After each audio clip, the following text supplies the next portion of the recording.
EA's FIFA series has been one of the most consistently good sports game franchises in recent years. With a good foundation of solid gameplay mechanics and a variety of game modes, this year's iteration doesn't change a ton from the last, because it didn't have to. He's got space, in with a chance, there's a goal here. Most of the changes to the game on the pitch in FIFA 15 revolve around the presentation.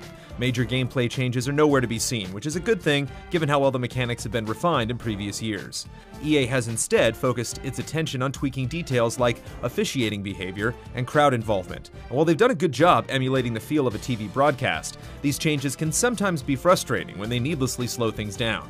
Referees taking time to call fouls and offside may be realistic, but can draw out the process of playing the game. The referee's showing the red card, they're down to 10 men now.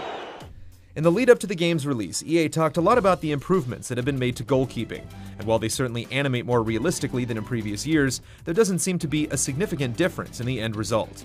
That can be said about most changes to the in-game experience in FIFA 15. They're enjoyable, but ultimately don't result in any substantive change. What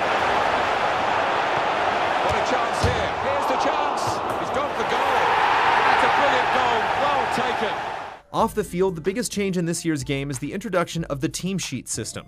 EA has overhauled the interface for selecting lineups and formations for teams and streamlined the process for having different tactical choices ready for different situations.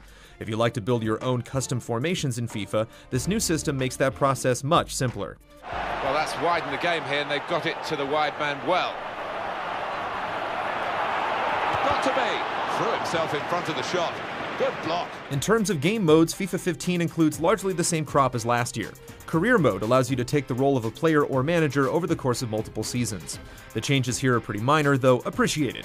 The global transfer network, which drastically overhauled the system of player scouting and acquisition in last year's game, has been tweaked to allow for scouting specific players in addition to those identified by your scouts. And you now get more data on a fully scouted player, including their overall rating. They have won the league title. Fantastic. Also returning is FIFA Ultimate Team, a collectible card game styled mode that EA has now built into each of its sports titles. You can build your own team to play on and offline by buying random booster packs of player cards with in-game currency, or of course, real money. Here's a chance to attack. This is the chance. In with a chance. Something of a power play in these circumstances to get a goal when you've got the extra player. There's an old adage that says, if it ain't broke, don't fix it.